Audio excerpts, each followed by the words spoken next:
Hello everyone, इस video में हम रेनॉल्ड्स नंबर पढ़ेंगे जो कि एक डायमेंशनलेस पैरामीटर है जो कि बताता है कि लिक्विड का फ्लो का नेचर क्या होगा किसी पाइप के अंदर।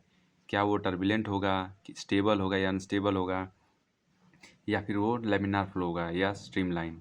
ठीक है, तो रेनॉल्ड्स नंबर डिफाइन होता है ratio of inertial force per unit area upon viscous force per unit area.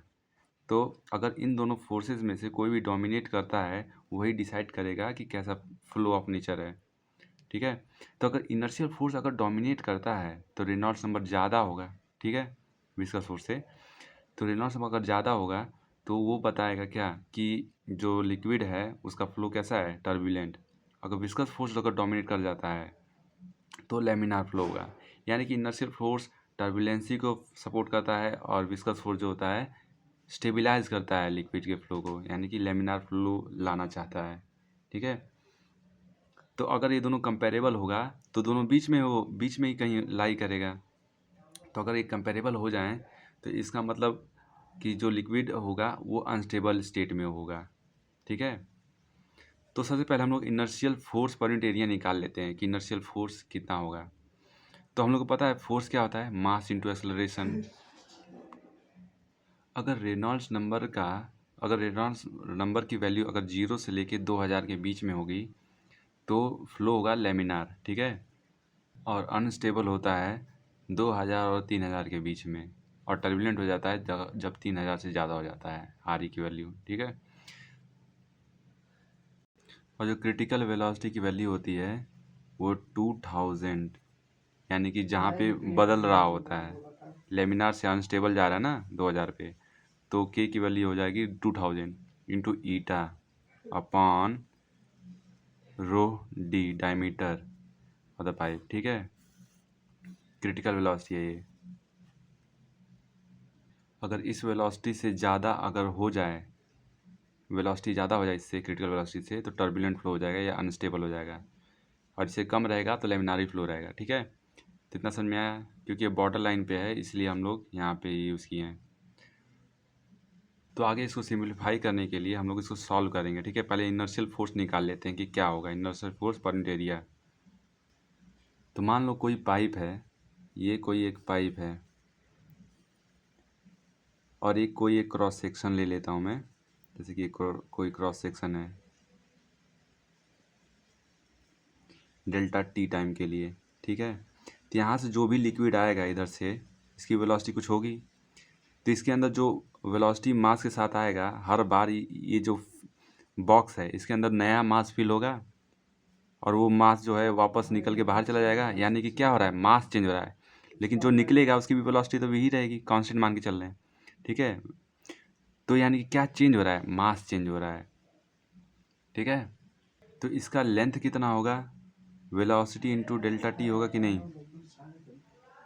ठीक है, डिस्टेंस होता है, distance equal speed into time होता है, वेलोसिटी इंटू टाइम, तो हम लोग का डिस्टेंस निकल जाएगा, यानी कि ये हाइट निकल गया। और हम लोग को इसका एरिया पता है पाइप का, हम लोग का एरिया दे रखा है ए। ठीक है, तो हम लोग का इसका वॉल्यूम निकल जाएगा, और डेंसिटी भी हम लोग को पता है कि जो लिक्विड फ्लो कर रहा है, तो हम लोग को मास पता चल जाएगा। तो मास कितना चेंज हो रहा है वो हम लोग को पता चल जाएगा। तो हम लोग को मास निकाल लेते हैं पहले। चेंज इन मास जो होगा हम लोग का निकल जाएगा rho into change in volume. Volume कितना होगा, area into height, V delta T into A, ये हम लोग का हो जाएगा। तो इसको हम लोग लिख सकते हैं रो ए वी डेल्टा टी। ठीक है, तो रेट ऑफ चेंज, तो फोर्स हम लोग का होगा फोर्स पर inertial force per unit area, inertial force per unit area.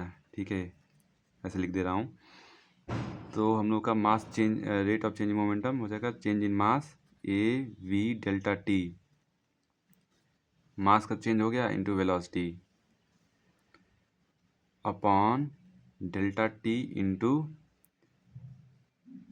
Area. ये तो हम लोग का ये हो गया, हम लोग का rate of change in momentum upon area per unit area inertial force निकल गया।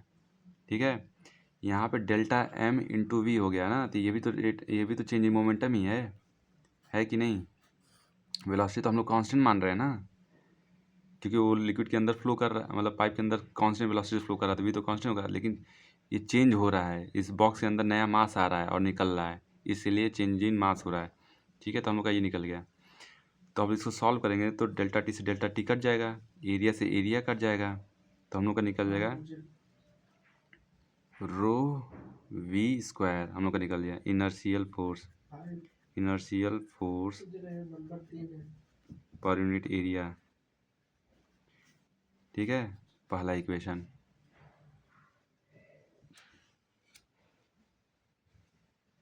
ठीक है, और विस्कस फोर्स क्या होता है? विस्कस फोर्स क्या होगा?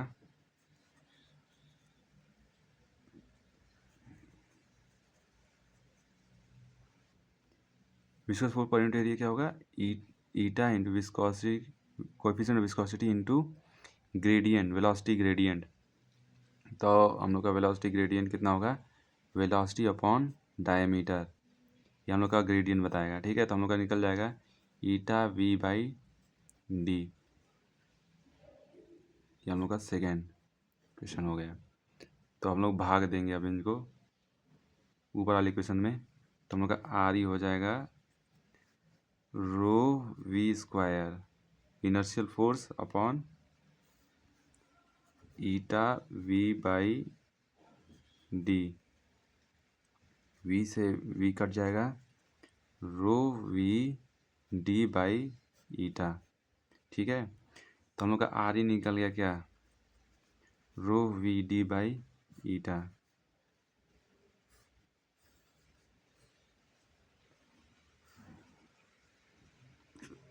ठीक है।